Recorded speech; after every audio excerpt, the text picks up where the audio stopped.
evening, everyone, and welcome to the Engaged Community Series, a joint initiative of the South Asian American Policy and Research Institute, or SAAPRI, and the South Asian American Justice Collaborative, SAAJCO. My name is Jordan Stalker, and I'll be the moderator for today's conversation. I'm the Research Institute Advisor for SAAPRI and an adjunct instructor at DePaul University in Chicago, Illinois. ECS is allowing South Asian Americans and allies to access knowledge, exchange ideas, and discover resources that support equity and justice in daily life. And each month we explore one of three core but interrelated themes: know your rights, unpacking hate, and civic participation democracy, through conversations with community experts, advocates, and leaders, just like this one tonight. And SAAPRI is a nonprofit, nonpartisan organization founded in 2001. Through community-based research and partnerships, SAAPRI drives impactful policy change at local, regional, and national levels. It's dedicated to empowering South Asian Americans by advancing data equity and ensuring our communities are accurately represented in public policy. SAAJCO is a civil rights and legal services nonprofit committed to advancing the civil and human rights of the South Asian diaspora in the U.S. through direct legal services, community engagement, and impact litigation. And we like to thank the SABA Foundation and Diaspora and SABA North America for their generous support of the series the whole way. And this conversation is being recorded and will be made available on SAAJCO's and SAAPRI's platforms. And if you have any questions or comments, feel free to use the Q&A function in Zoom, and we'll get to as many of those questions as we can later on in the conversation. And so today's panel is Voting Rights 101 and Bridging Gaps in Community Participation. And so we are fortunate that we're joined by three leading advocates and experts in voting rights for South Asian Americans, and they have all been nationally recognized for their efforts. So first, we have Chanda, Parbhoo, the founder and executive director of SAAVETX, and Shobhana Verma, the executive director of SAAPRI and former director of South Asian voter engagement at the Chicago Board of Election Commissioners. And as always, I'm looking forward to the conversation. Hope each one of you is as well. And so we've heard things like elections won't fix this issue. My vote doesn't count. I can't tell the difference between the candidates. I don't know what the issues are. And I don't know if I'm eligible to vote. I've heard these statements in my classroom, in my community work for as long as I've been doing either of that work. And I'm sure many of you have heard those same things as well. Maybe even you began your journey because you didn't know if you were eligible and you were inspired when you found out you were.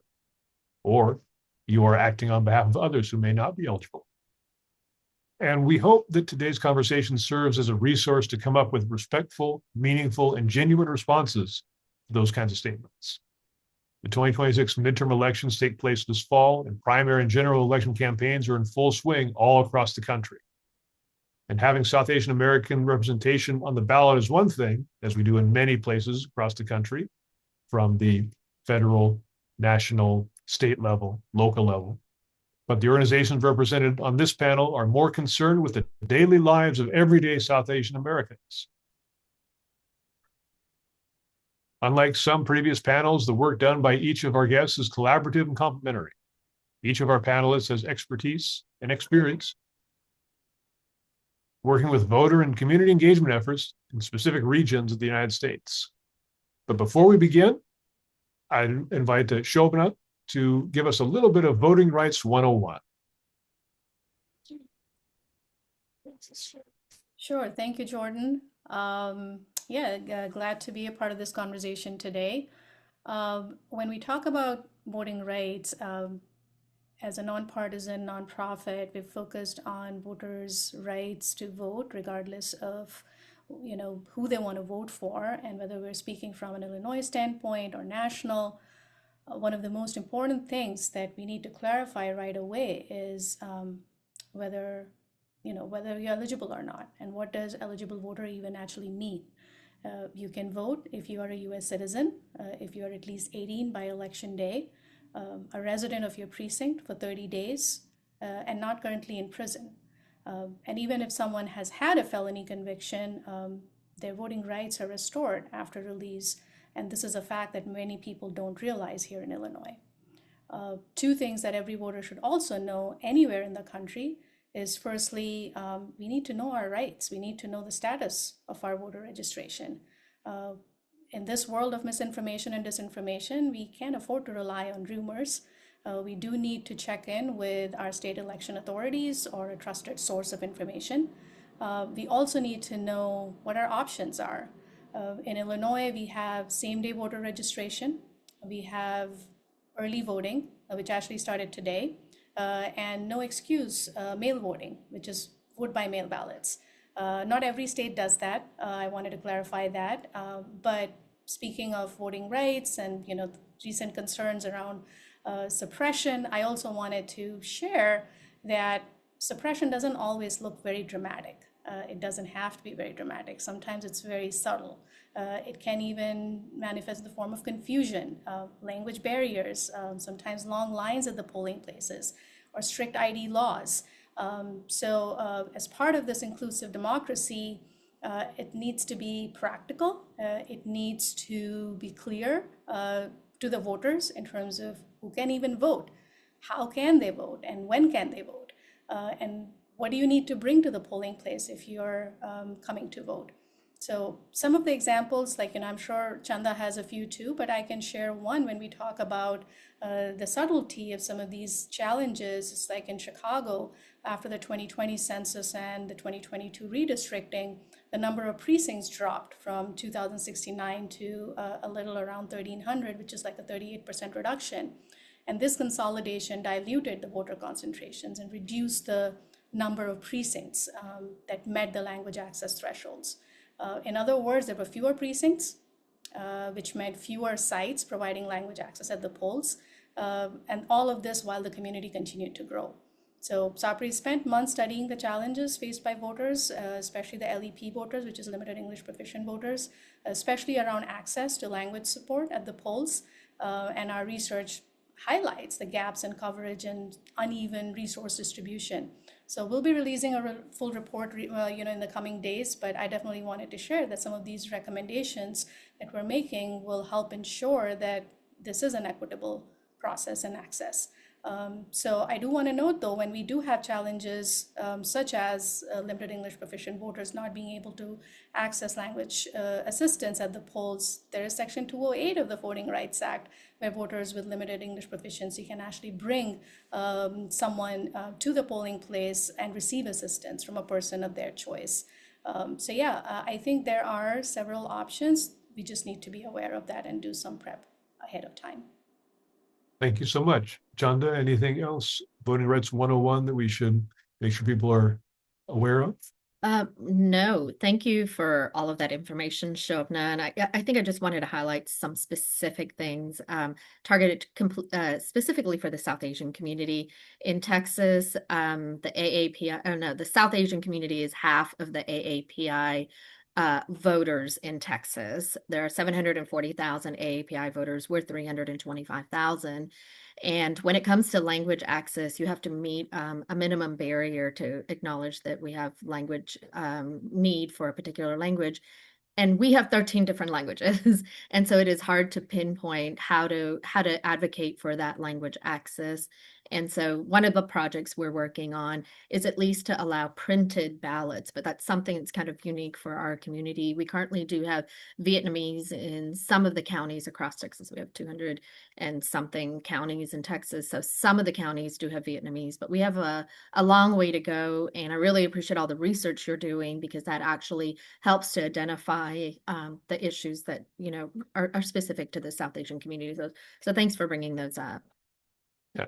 So along with that, just very quickly, so I know that in Chicago, there are South Asian languages on materials. Is that the same case in areas in Texas yet? No, we do not have them anywhere. We're just barely trying to get printed material so that if somebody comes in with that need, and that I don't know if we're going to get it for the primaries, but it's just something we started, but we might get it for the November election. So no, we still have a long way to go. Yeah. Great.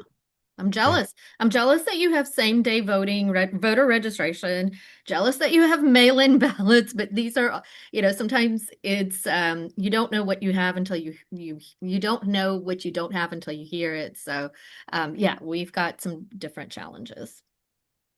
Yeah, there's always more work to do, no matter where we are in that fight and that struggle.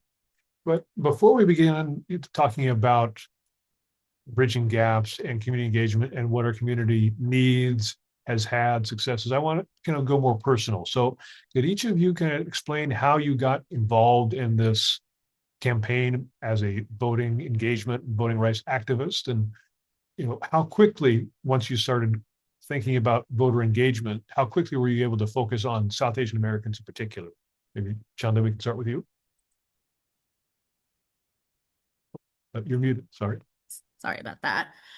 So Save Texas was started in January of 2017. So we're starting on our 9th year. But we noticed something very quickly. I've lived in Texas for almost 48 years now and seen the tremendous growth in the community.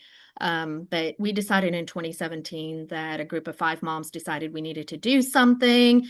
And quickly, we were having this discussion, is like our population has grown so dramatically, but what are the numbers? And nobody knew exactly what the numbers were. And so we said to ourselves, we're organizing here in the Dallas-Fort Worth area. Why don't we see if anybody across the state is interested in organizing? So we put up a Facebook post and said, can 200 South Asians across Texas like this page? And in 6 weeks, we had 6,000 people. And it was like a slot machine. It's like every morning you woke up and there were several hundred people there. But that made one very resounding, clear thing for us to recognize, and that was that nobody was paying attention to our community, and there was this starvation. People were starving to connect with each other, and so that was probably one of the biggest things that we did in the early years was unite the South Asian community across Texas. But as we started to organize, and I was like, okay, I have 6,000 people. What are we going to do with them? And then we started to realize very quickly that there was no infrastructure for the South Asian community. People barely knew anything about us. And so there was no investment in our community. And we realized that the work that we were doing just couldn't be temporary, that it does need to be long-term. And Texas is really big. It's 4.5, it's equivalent to 4.5 Georgias. So it was really challenging to get people organized. But it was that unity that brought us together, where without any money for the first 6 years, we were able to organize an entire state. But it was with the will and the need of the community that allowed us to create what we have today. And it wasn't until about 3 years ago that we became a nonprofit. It's a little bit about where we started. And I don't know, Shobhana, if you want to do your story before we talk about our successes. Yeah, sure. That's a great story, Chanda, and I know you've shared that before, but I did not honestly start out thinking that I was going to focus specifically on voter engagement. It really grew out of a broader commitment to working with the immigrant and vulnerable communities. And a big turning point in my case came after the 2010 census, when under Section 203 of the Federal Voting Rights Act, Chicago and suburban Cook County, along with LA and I believe New York, they were required to begin offering language assistance at the polls for US citizens of Indian origin with limited English proficiency. And this was a significant moment for our community here, because for the first time, there was a federal mandate that recognized that members of our community needed language support to fully participate in elections. And this happened after the 2010 census. So in 2011, the election board here started consulting with South Asian community groups and ethnic media and other community leaders to figure out what meaningful implementation would look like. And Chanda, you just shared there are multiple languages spoken in our communities because we're so diverse. However, with community input, a decision was made to move forward with Hindi ballots and materials. But what quickly became very clear to me and my colleagues was that just translating a ballot was one thing, but what was more important and needed was building trust and awareness. And that was a whole another commitment. As we engaged with voters, we began hearing about broader challenges. We started hearing about language barriers and discrimination and bias and other immigration related issues and lack of access to services. And all of this basically reinforced that civic participation is connected to so many different issues. And I think that experience ultimately shaped my focus here with the South Asian, not only with the South Asian voter engagement work that I do, but also continues to guide my work here today at SAAPRI. We're committed to ensuring that our diverse communities not only have rights on paper, but also in practice. And this is, we want to make sure that democracy serves us all. So in my current role here at SAAPRI, the focus is on just how can we continue to advance civic participation and overcome some of the language and cultural barriers and continue to research and support more equity focused policy initiatives. So yeah, that's my story, but we still have a long ways to go. Great. Thank you both so much. And so we've got the personal stories. Now let's talk about the stories of your organization. So, and thinking about one or two, maybe even three stories that you can tell us and share with us as encouragement about how you were able to convince either members of the community itself to register to vote, to cast their ballots, to they become themselves activists and engage in voting activists. And so really kind of taking this time to promote your organizations, tell us a little bit more about it, and just show us and share with us what is possible in voter engagement for the South Asian American community. Yeah, I think there's two stories that kind of just stand out in my mind as we were forming as an organization. And within the first couple of months of our organization, we went to my local temple, and we're like, we should register people at our temples. And because nobody had ever been to the temple that I could ever remember. So I was like, this is an opportunity for us. I was like, these are pretty well-educated people. Surely they're all registered. And it ends up that weekend, we did it in 2 weekends because they had 3 different locations. But in 2 weekends, we registered over 100 voters. And the overwhelming question was like, why have you not been registered to vote? And some of them had been citizens for 5 to 10 years. And the answer was, nobody asked us. I didn't know how to do it. And this was a community that nobody was paying attention to. So that was like a pivotal moment for me for some of the work that came afterwards. I think the other thing that was really important for our community, I'm going to call it a success, because when we started this 9 years ago, we asked, how many South Asians are on the voter rolls? They said there were 300,000 of us. Said that was wrong because 800 people came to my wedding like 30 years earlier, and the math wasn't making sense. And so in 2017, there was a candidate who was marking each and every voter with aunties and uncles with the language. So it's like Punjabi, Marathi, Gujarati. And as a result of that algorithm, we were able to use it across the state of Texas. So in 2018, there was 158,000 of us, and currently there's over 300,000 voters. When you look at the data, if you think there's only 10,000 of us on the voter rolls, everybody's going to ignore you. When you say that there's 300,000 of us, then people are starting to pay attention. So I think those two told me very quickly that one, nobody was paying attention to us, that there was this gap in opportunity for our community, and then starting to realize the importance of data, which you guys are doing so well at SAAPRI, but so needed for the South Asian community. And that allowed us to build what we started to build. In 2014, only 20% of the South Asian population was voting. We started this in 2017 and 2018, we had a 60% turnout, which is the same as the presidential turnout from 2016, which is pretty remarkable because they usually aren't equivalent. But it was the highest turnout for the South Asian community. Today, we're averaging about 70% turnout in Texas.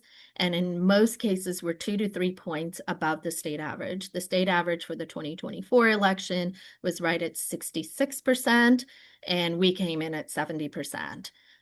We track it by precinct. And so we track precinct by precincts. And when we see where we're block walking, phone banking, and when we're holding community events, that's when we are extremely successful. And those turnout rates are anywhere between 75 to 85%. So we know how important it is to reach our community, because I think Shobhana said it well, it was trust and awareness. And those two elements are so critical and important for our community, because for the first time, somebody was talking to them. When we were knocking on doors, people had said, nobody's ever knocked on my door before. So our success stories exist because people just aren't, it's just didn't, because we didn't just inspire people, we measured and we tracked and we built infrastructure and made participation sustainable. And not just one election cycle, but we're present 365 days a year. We're there when hate crimes happen to our community. We're there supporting them. When voter suppression issues happen, we're there for them. So the trust portion of it was critical and important for where we are today. Thank you so much for sharing that. Shobhana? Yeah, I mean, traditionally, we've noticed that policies don't always reflect the real experiences of South Asian Americans. Even though we've grown significantly in this country, in Illinois alone, our population grew by 55% between 2000 and 2010, and another almost 40% in the past decade. So we're looking at a community that has grown almost 100% in the past 2 decades. However, at SAAPRI, we do work directly with the community to understand barriers, and whether it's healthcare, whether it's language, whether it's immigration, safety is a huge concern, and there is also a distrust of government. And what we do through our outreach and engagement is we try to turn those insights into action. And there are many stories that I would like to share, but at least one that I cannot forget is I already shared how we have language access at the polls here, but recruiting poll workers who are bilingual is always a challenge, because when we talk about lack of civic engagement, think about not only registering to vote, but that's also the starting point to be able to serve the polls, right? So when there are huge gaps in voter registration, think about the challenges when we're trying to recruit bilingual poll workers so they can serve the polls and assist with language access. But then we were at a community event, and as part of this community outreach for a municipal election, I believe, and met a voter who had been eligible for almost 2 decades, but had never registered, never voted. And we continued to talk, and they started sharing some concerns about a local issue that was affecting their daily life, and eventually realized that whether they vote or not, someone would be elected, and they will make decisions that will impact their family and community. And that conversation actually not only just lead them to register to vote, they also signed up to be a bilingual poll worker, because then they saw the need, not just for themselves, but the broader community. They saw their community members who could not navigate this complicated process because it was so complex and it was new. As Chanda shared, a lot of community members have shared that nobody has reached out to us.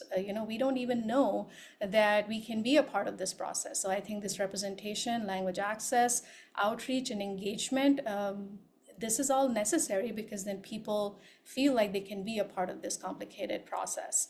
Our work does not stop at outreach, though.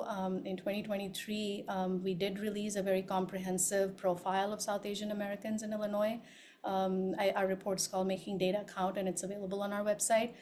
This research also ensured that our communities are visible to policymakers, and also highlighted the structural barriers that still exist, because we do have to overcome a lot of barriers just in terms of perception of the community, right? Like, oh, I thought you all are very well connected, very well informed, everybody should be registered, you're all professionals, you all speak English very fluently. So there are a lot of misconceptions, and I guess reports like these are important, because then we are able to dive deep into the real experiences of our community and make sure that our communities are visible to the policymakers.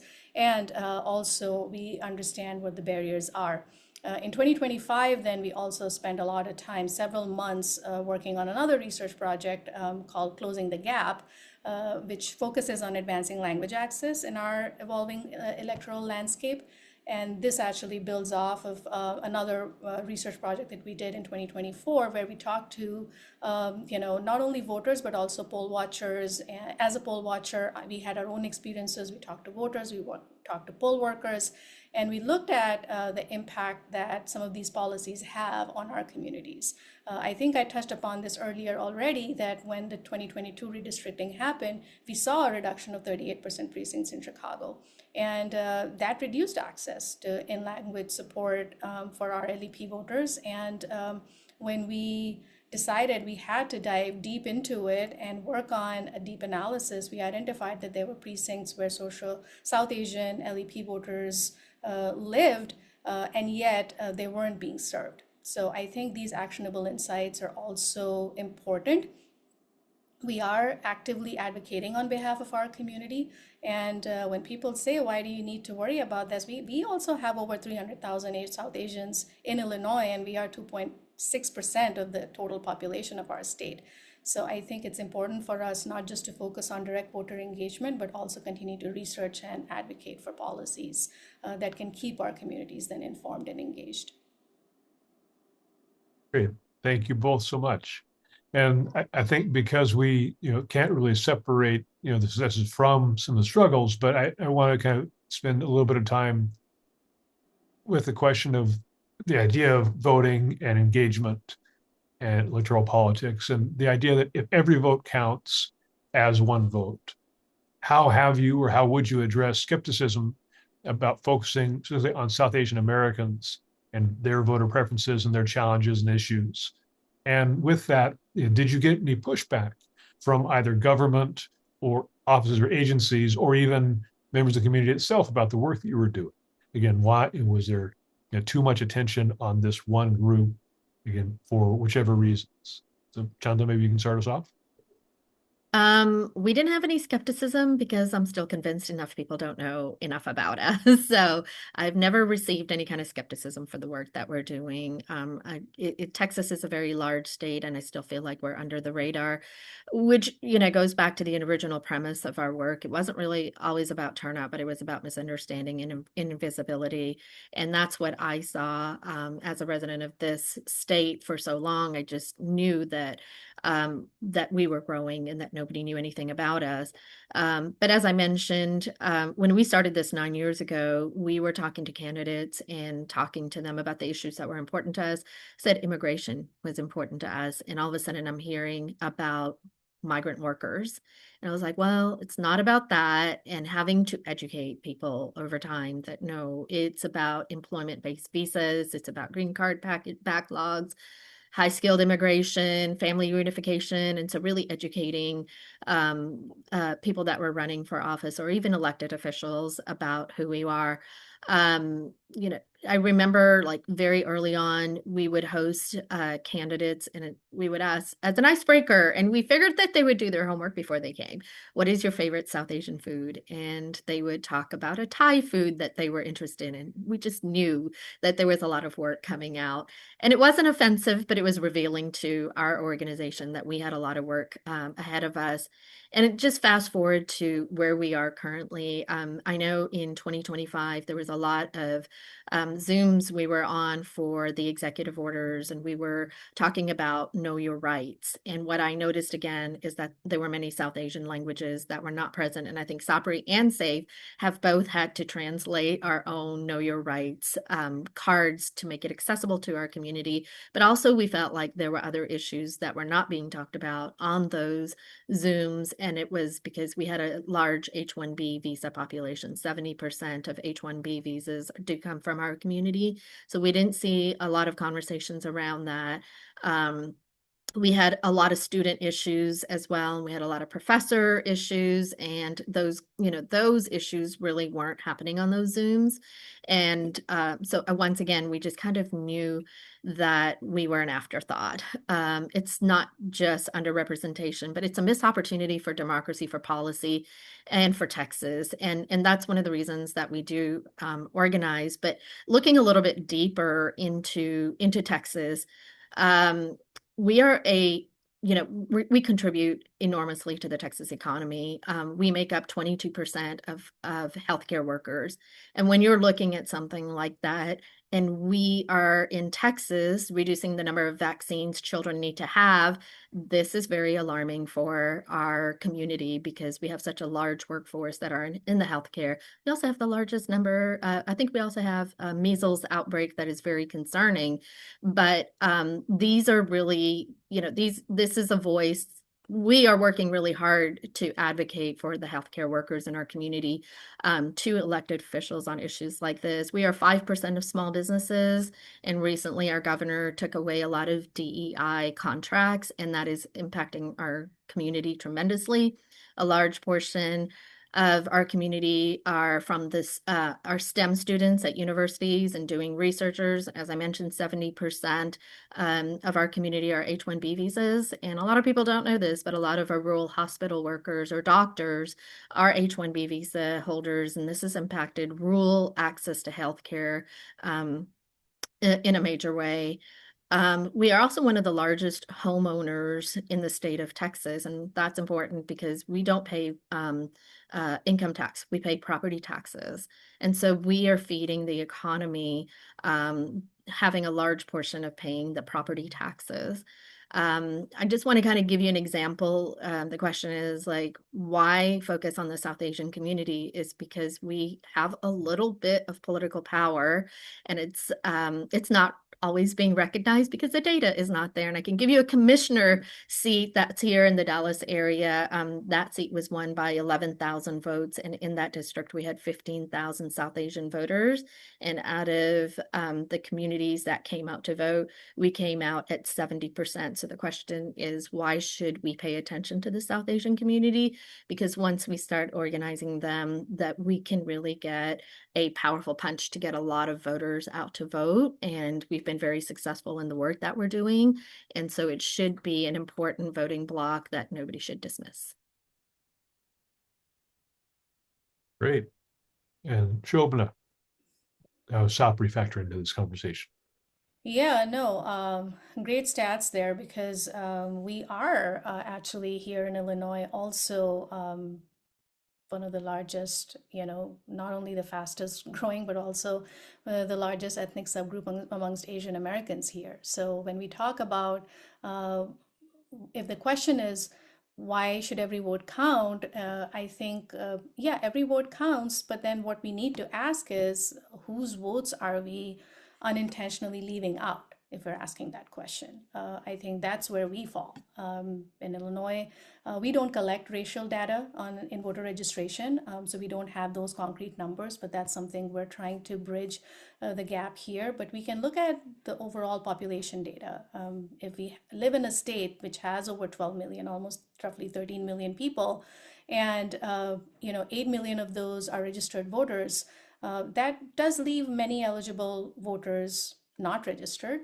And when we look at the South Asian population, which is 2.6% of the Illinois total population, and we are roughly 40% of the Asian American population. So if we're looking at 337,000 South Asians here in Illinois, I would estimate we probably have at least 150,000 that are eligible to vote. And if we look at registration patterns, if we follow the national trends, then I would say at least 100,000 South Asians should be registered. And even with this estimate, I would say we're still leaving out at least 45,000 eligible South Asian voters who are unregistered. So I mean, this is not a niche issue. I think it's a participation gap, and what we do need to look into are the gaps that are basically in the form of real barriers. I remember once testifying before a council advocating for language access for LEP voters, and I was asked, how long do you think it will take for your community to learn English, for everyone to learn English so that we don't have to offer language access? And that question for me reflects a very common misconception that everyone in our community is very fluent in English, is highly educated, and is thriving, right? But in Illinois, what we don't realize is 78% of Asian Indians actually speak a language other than English at home. And less than 23% speak only English.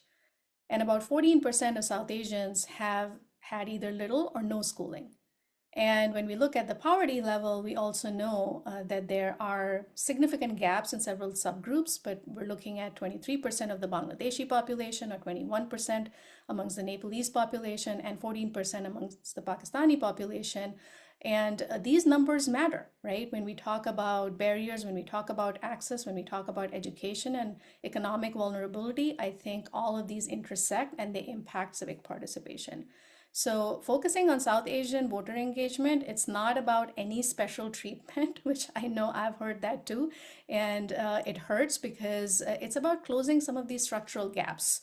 And when we talk about ensuring communities being able to understand their rights and have the materials in a language that they prefer or they speak, I see that, it has to reflect in leadership. And I think, yes, every vote counts, but then we have to have the responsibility to remove some of these barriers wherever they exist, and especially for communities that are growing and are very diverse as we are, and still too often invisible in our systems. So I think if we want, an equitable system, if we want a community that believes in democracy, I think this needs to be one of our priorities. Thank you both so much. So voting access and just simple dignity and recognition have been, longstanding barriers, problems for the community.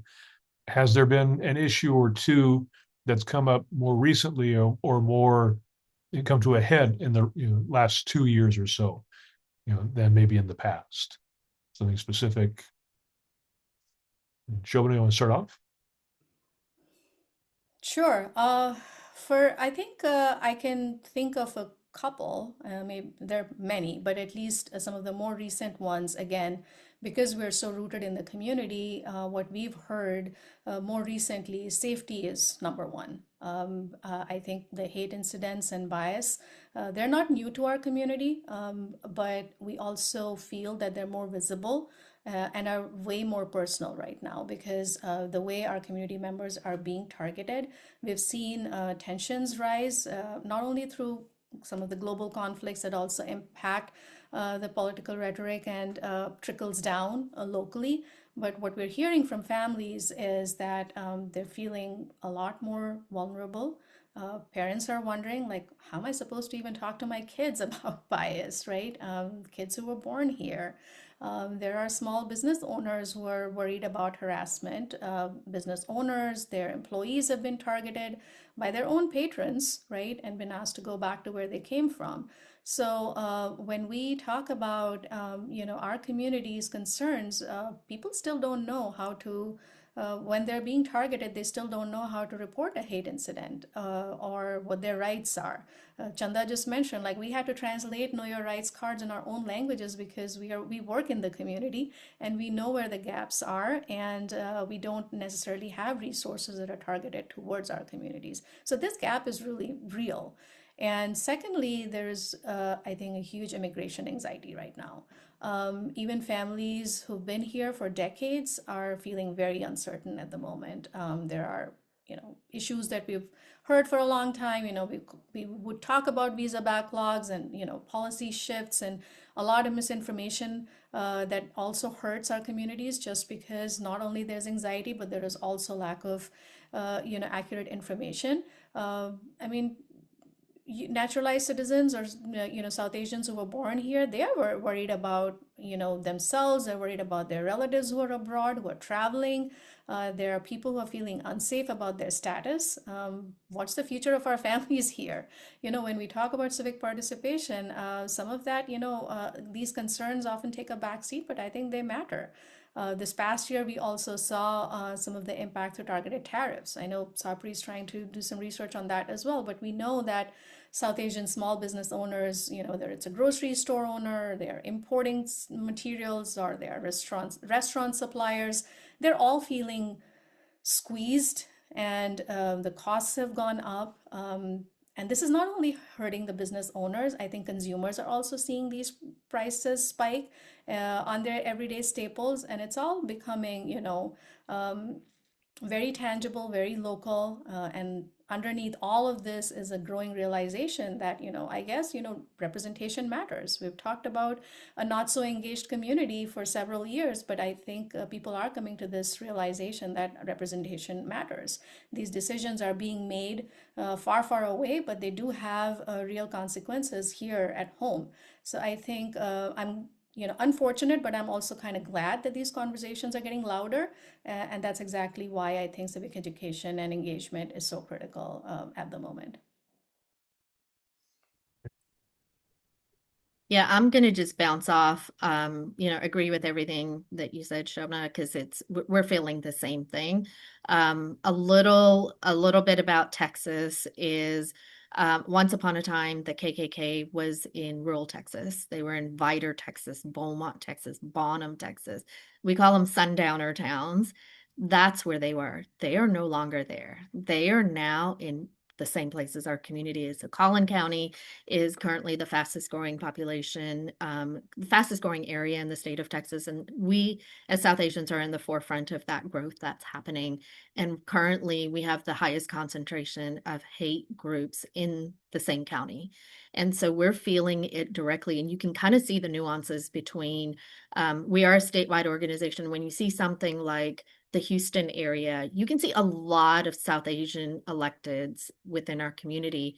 You're not seeing that many in our area. And one of the reasons is I don't want to put myself out there. I'm scared to do it. And so hate crimes is a huge thing. We are trying our best to get in front of it. My family all over the world are getting some of these posts that are happening in Texas, like "Don't India my Texas," and they're standing in front of our temples. We had something else that went to my family around the world. There was a city council meeting about how do you eliminate eliminate Indians from from this town called the city called Frisco, Texas. And so we're seeing it amped up, and it is hate crimes and hate instances are rising very quickly, and there's just a lot of anxiety around it. And it's kind of coming back to the elections as well, because currently, like, Dallas County and Harris County is considered sort of the turning point for Texas. And so in both of those counties, we are having issues. And in Dallas County, for example, the Republican Party at the 11 o'clock hour said, we don't want to do joint elections. We want to do separate elections. And so if you go vote this just happened like 2 weeks ago. And so, or 2 or 3 weeks ago. But so if you're going to go to your voting location, and if it's the wrong party, somebody's going to tell you to go to another location. But now the rumor is, okay, ICE is going to come after us. Now it's a rumor, but this is the kind of rhetoric that starts to happen when you have a community that has a lot of anxiety and a lot of fear. Like, what does that mean for me? Should I go vote? I don't know what's going to happen. So it's a rippling effect, and it just is compounding for our community. So I would say, like, that's the top issue for our community, is sort of the voter suppression, which I'm really concerned about as our voting starts next week. But the hate instances and the rippling effect it has on our community in so many different ways, other than just living their daily lives. Great, thank you. There is a question in the chat about South Asians as a voting bloc, and if you've addressed that or looked at that at all. And so again, the idea of, is the South Asian community a monolith when it comes to voting? Just very quickly, if you can address that however you want. Chanda, maybe. We are absolutely not a monolith. We are on both sides of the aisle, and we do have some data available to us because we do collect them in our voter database, and we can tell some trends. And so when I started this 9 years ago, I would say 80% of South Asians were 80, I think nationally they said 80% of South Asians were left leaning. In Texas, it was probably about 70%. And then we had Hello Modi, and that brought us down to 60%. I think that was sort of like a pivotal moment for Texas. So right now, when I look at the data, I can see that we're about 60% left leaning. When I track primary voting, every year we see an 80-20 split. 80% are Democrats, 20% are Republicans, except for 2024. In 2024, Nikki Haley was on the ballot. it was a 50-50 split. And so we're seeing a lot of transition, but it depends, I think, who's on the ballot. We do tend to vote for somebody that looks like us. And so I think that's what Nikki Haley did for the ballot at the time. But we had, a pivotal race that happened in Tarrant County that kind of made national news, but a Senate district that flipped. And it did have a large immigrant population. And I think the fear and rhetoric of ICE is really making people think, like, how am I going to be voting? And so I think it's going to be interesting to see what happens this particular cycle. Great, thank you so much. And the last official question is one that you're looking toward joy, looking toward, hope. So you work in Texas, SAAPRI works in Chicago, and there are other groups that work in their own regions. If someone on the call or watching this panel, wants to start and knows the importance of voting and was so inspired, whether they participated in a campaign or not, but just knowing the idea that voter registration, voter empowerment, engagement is so important, but they don't know what step number 2 is, don't know step number 3. What advice or encouragement could you give to a person or an organization who wants to replicate what you've been doing in their own neighborhoods? Yeah, so we started with absolutely nothing, no funding, no infrastructure, and no roadmap. And then 6,000 people showed up on our Facebook page in just 6 weeks. And it kind of felt like a slot machine, like we hit the jackpot. It just, like, every day you woke up and there's like 300 and 400. And so it was so inspiring. But we had so many people coming in, the messages were pouring in, and it was electrifying. And it was also validating for what we felt deep inside of us, and that is that we do have the ability to be heard and that we should be doing more. So in my heart, I always knew that there were more than 10,000 of us on the voter roll. So even when we found the 300,000, it was, once again, it felt like a lottery, like we won the lottery. And all the data again validated our presence. So it proved that we were never small, that we were just unseen, and we survived just alone on those feelings.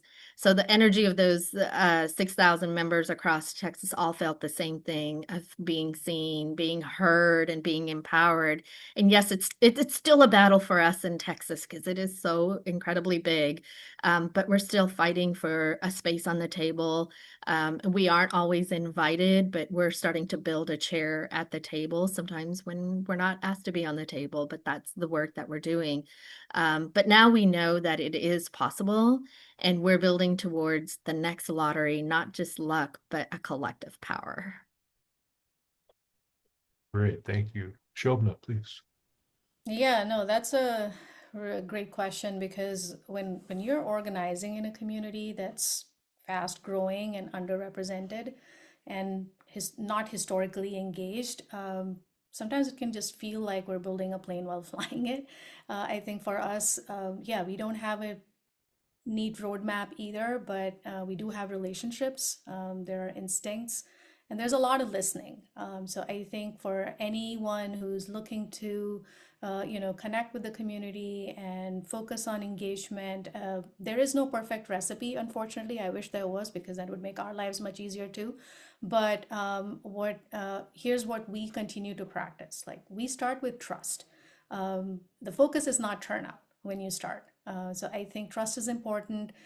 We don't start with like, oh, hey, are you registered to vote? How long have you been here? Are you a US citizen? No, that's not how you build trust in a community, especially for a community that doesn't feel seen or safe or respected. So I think for us, it was more important to build that trust, to show up consistently. Chanda just mentioned that as well. I think, we've had presence at so many different, locations, whether it's temples, mosques, gurdwaras, going to businesses, whether it's a grocery store, participating in cultural festivals, We answer questions about rights, any other community, concerns. How does a local government work, and whether it's safe to share your information with us or any other entity. And then civic engagement follows. So I think the focus is on trust. And then with that, I think, we also try very strategically to meet people where they are, not just physically, but also linguistically and culturally. And that whether, that sometimes means translations, and also understanding that in many South Asian families, civic decisions are also collective, right? We talk about our collective power, but then these decisions are also collective. So we speak with the aunties and the uncles and the grandparents and the young adults and everyone. And the young adults are our ambassadors, who then go home and talk to their parents and grandparents who are not civically engaged. So I think this is more of, I think a strategy that we've developed over the years, but we also pair a lot of these stories with data. And because we strongly believe that numbers matter. So I think for us, whether people are eligible or not registered, but telling the stories, I think also helps not only move people, but also policymakers. So I think one thing that I would just highly recommend is, building that trust in the community, being consistent. Don't just show up during election season, because a lot of people think that, okay, it's an election, another election cycle, I'm going to show up and register voters. That's not going to result into any kind of turnout. So I think that year-round consistent presence in the community also builds credibility. And that's how we approach. Oh, great. Well, thank you both so much. Anything else that you wanted to share with us? No, I'm really thankful that we're having this conversation, because, we know that our communities are very diverse, and we've seen, some generational, differences there as well. A lot of youth that we engage with, if they are listening to us today, a lot of youth has, shared with us that they did not grow up discussing civic engagement during, dinner. In fact, if anything, parents would discourage them from being too active on campus. Keep your heads down, focus on your grades. But I think those times have changed, and I'm just glad to see a lot of motivation and engagement from the young South Asians, but then how that's also influencing and impacting our older adults. Great. Yeah, I'm just excited to see the South Asian community coming together. So excited that we've built like a table at a national level where all of these organizations are talking to each other. Because, in the early years, 9 years ago, didn't know all these wonderful people, but just coming together and sharing that, oh, we all are sharing like the same issues and the same concerns. And South Asians are the fastest growing minority population in the country, and definitely in Texas. Texas has the second largest South Asian population, almost at about 2 million people. But how do you give voice to a community that has often been overlooked and underrepresented? So thank you so much for even having this panel in giving voice to our community. Great. Thank you so much. And thank you to the panelists and to the attendees for joining the conversation. And we honestly hope that you are going to leave feeling refreshed, encouraged, and inspired to act in the way that makes sense to you. Of course, without having harm come to you, but to really be as vibrant and bold as you can. And because the journey of 1,000 miles begins with a single step, and each one of us can really encourage someone right in front of us, whether it's voting rights, basic dignity, human rights, and really to have their voice heard. And so to wrap up, some housekeeping notes from ECS. And so SAAPRI is doing a live survey about immigrant experiences, and that's going to be dropped into the chat and will be also sent via link to everyone who registered for today. And we'll also have key takeaways from today's panel, including some basic resources, because there was a note in the chat about what do these terms mean? And that's maybe something that if you are engaged in the work and enmeshed in the work, we already kind of know those basic steps, and sometimes we forget to do those real, those 101s. And so we will prepare resources and also share those out in the upcoming recap email. And then we have our final panel of the ECS series coming up on March 25th. The same time as always, 6 p.m. Eastern, 5 Central, 3 Pacific. And that's going to be civic responsibility and activism, mobilizing communities for lasting change. And as always, we will have the link for you to register. Thanks again for spending your time with us, and we look forward to seeing you next time.